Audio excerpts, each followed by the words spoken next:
At 12:42 on July 20th, 1944, a bomb tore through the conference hut at the Wolf's Lair and Adolf Hitler died where he stood, killed instantly amid the splinters of the shattered map table. The blast that history records as a near miss became, in this telling, the end of the Third Reich's master. On that summer day, the Daily Situation Conference had been moved out of the concrete bunker and into a lightly built wooden hut near Rastenburg, in East Prussia, the windows open against the heat. Colonel Claus von Stauffenberg had set his briefcase beneath the heavy oak table and slipped away to a waiting car. In the world we know, another officer nudged that briefcase behind the thick table support, and the oak absorbed the worst of the explosion. Hitler walked out scorched but alive, and the plot unraveled within hours. In this alternate timeline exploration, we examine what could have happened, and why the real history unfolded differently. The difference is measured in inches. The consequences would be measured in the fate of a continent. For what no one in that wreckage yet understood was that killing the dictator was the easy part. Stauffenberg's plane touched down near Berlin, convinced the bomb had done its work, and this time he was right. The conspirators had built their coup around a single instrument, Operation Valkyrie, the genuine, pre-approved contingency plan that authorized the replacement army to seize control in the event of internal unrest. They intended to turn that machinery against the regime itself. In the real timeline, they hesitated, waited for confirmation, and lost the afternoon. Here, knowing Hitler was dead, the officers at the Bendler block moved with the speed the moment demanded. Telephone exchanges, the radio center, the great broadcasting transmitters around the capital all were occupied by troops acting under Valkyrie orders before any loyalist could reach a microphone. Joseph Goebbels, Reich Minister of Propaganda and Gauleiter of Berlin, sat in the capital with the airwaves he had always commanded suddenly cut from under him. The crucial weapon of July 20 was never the bomb, it was the announcement. Whoever spoke first to the German people would define what had happened, and for the first hours, only one voice could be heard. Everything now turned on one wavering man. General Friedrich Fromm, commander of the replacement army, held the legal authority that made Valkyrie real, and he had spent the war keeping his options open. In the history we know, the instant he learned Hitler had survived, Fromm turned on the plotters to save himself, ordering Stauffenberg, Beck, Ulbricht, and Heften shot in the Bendler block courtyard that very night. But a confirmed corpse changes the arithmetic of cowardice. With Hitler verifiably dead and no rival broadcast contradicting the conspirators, Fromm calculated that his survival lay with the men holding Berlin, and he threw in with them. That single decision gave the coup a veneer of command legitimacy. General Ludwig Beck, the former army chief of staff, stepped forward as head of state, and Karl Goerdeler, the former mayor of Leipzig, as chancellor. They announced a provisional government claiming lawful authority over the armed forces, insisting the soldier's oath had died with the man who held it. It was a claim.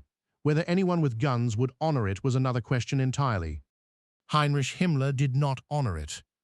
The Reichsführer SS commanded the Gestapo, the security apparatus, and the Waffen-SS divisions that answered to him and not to the army, and he refused to recognize a junta of generals as anything but traitors. From his own headquarters, he began rallying SS and police formations, branding Beck and Goerdeler conspirators against the Reich. The army held Berlin's switchboards, but Himmler held the most feared instrument of internal terror the regime had ever built, and it reached into every city. Into this fracture stepped a third claimant. Hermann Göring, named Hitler's official successor by a 1941 decree, asserted that the succession was legally his and his alone. Now the German state spoke with three voices at once, a military junta in the Bendler block, the SS chief gathering his legions, and the designated heir demanding the mantle. There was no longer a single Reich to command. There were rival fragments, each insisting it was the whole, and each prepared to prove it. What followed was not a clean transfer of power, but a widening internal war.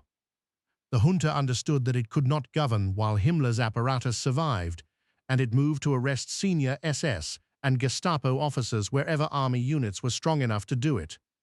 The Gestapo answered in kind, hunting officers, officials, and civilians suspected of sympathy with the plot. dragging the long-prepared lists of unreliable men into the open. In some garrison towns, the local commander obeyed Berlin. In others, he obeyed the SS. In many, he simply waited to see who would win before committing a single soldier. Arrests bred reprisals, and reprisals bred more arrests. The repressive machinery Himmler had spent a decade perfecting now turned inward against the very state that built it. And every hour spent settling who ruled Germany was an hour not spent on the fronts where Germany was being destroyed. The plotters had gambled that decapitating the regime would let reason govern.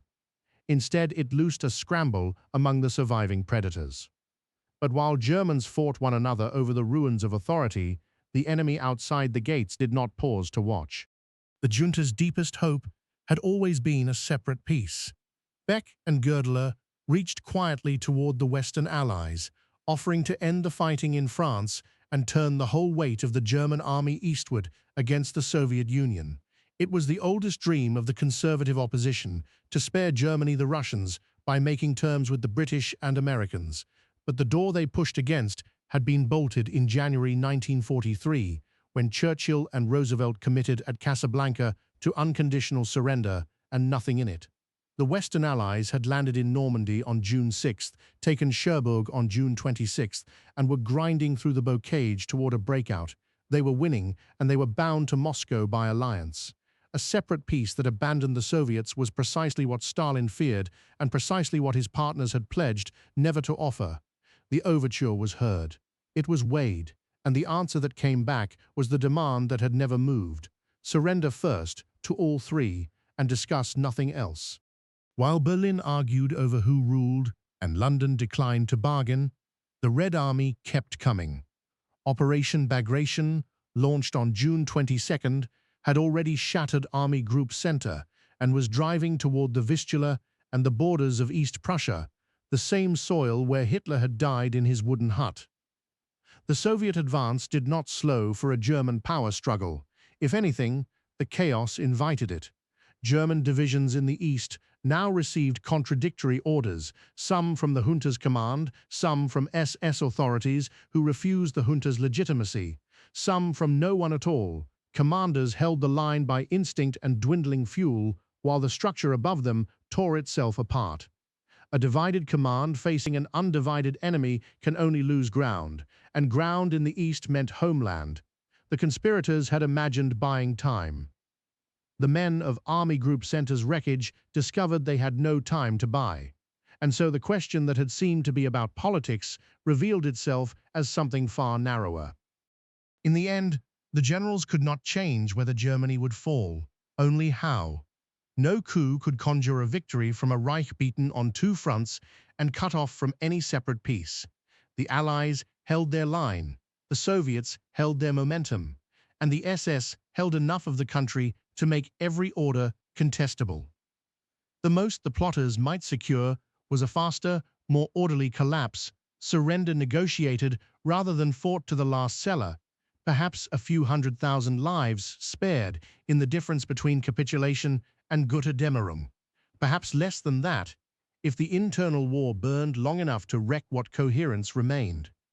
This is why the real Stauffenberg's failure and the regime's survival into 1945 did not so much avert this outcome as choose its harsher form. 10 more months of total war and a Germany conquered street by street. The briefcase that was not moved killed a man, and a man was never the whole of it. What the conspirators learned, in this timeline as they would have in any, is that a system built on terror does not die with its master, it splinters, and the splinters cut. The shape of the surrender could be altered. The surrender itself could not.